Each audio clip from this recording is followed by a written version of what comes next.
everybody. Welcome to this month's Around the Waterbowl. I'm Natasha. We're here at Pet Helpers. Thank you for joining us. This month's video is brought to you by our friends at James Island. We are hosting a rabies vaccine clinic tomorrow, May 15th at James Island Town Hall, so you can come on down and get your pets vaccinated for very low cost. We'll be there from 9 to 2.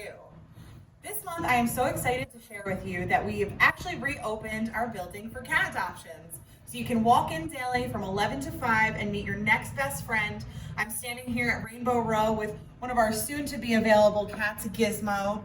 Gizmo recently had a full mouth dental extraction that was made possible by our very generous supporters of our Dixie Emergency Medical Fund.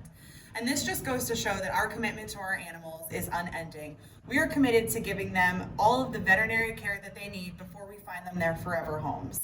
So we're gonna take a walk down the hall and meet one of our staff favorite cats.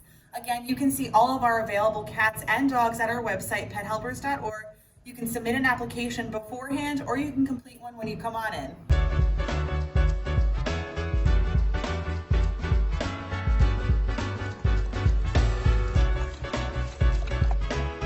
I'm here in Per Place with one of our fabulous animal care staff, Natalie, who's going to tell us a little bit about one of her favorite cats, Prim. Hi, I'm Natalie, as Natasha said. This is Primrose. I call her Prim for short because she's just such a little friend. She's kind of grown up here. She was a transfer in from another shelter.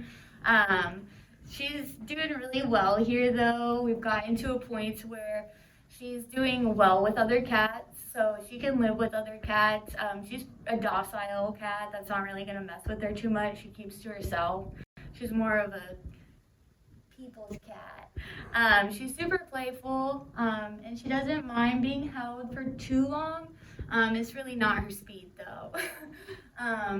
She's a year old, by the way. She's pretty petite, so she's gonna look like a little baby for a long time.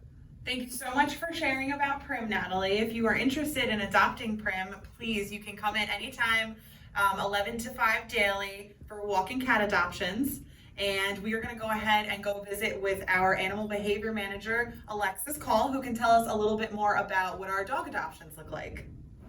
So we're here now with our animal behavior manager, Alexis Kaul, and we're going to talk a little bit about adopting a dog from Pet Helpers. As I mentioned before, we are encouraging appointments only for our dog adoptions. We found that throughout the pandemic, when we have a little bit of time to prepare the dog and get ready for your arrival, they show so much better. So Alexis, what does a dog adoption look like?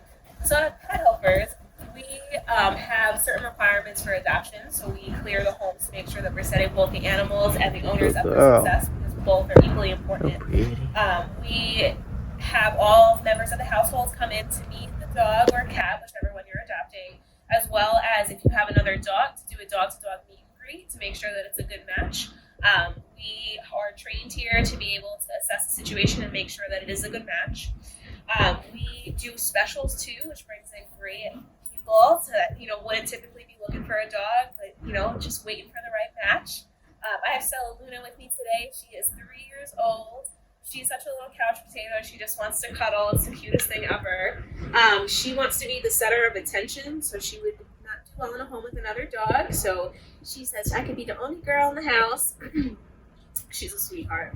So that's a really good example of why it's so important for people that are looking to adopt to really provide as much information as they can about their household, right? So that we can make sure we're pairing them with the most appropriate pet. Absolutely. And it works both ways. If the dog, it's a match that has to have both parties involved in the decision, excuse me. If it's not a good match for the owner as well, we need to make sure that we know that so we can set them both up for success.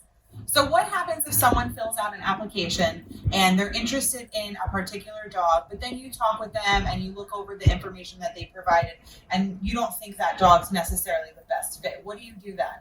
I think that's what's so beautiful about having our adoption floor being closed right now, is because when people come in looking for one dog, sometimes it's not the best match. So we kind of reassess and we offer other options for them to kind of match them better. And I think that works out well because they're not hard set on one exact dog. They're more open-minded about other dogs. And that works. It works better for both parties. So Stella Luna might not be the best fit for you, but we have 15 other dogs that might be a better fit. Oh, okay. Well, awesome. Just as a reminder, you can find our adoption applications at pethelpers.org, where you can also see our full list of available animals.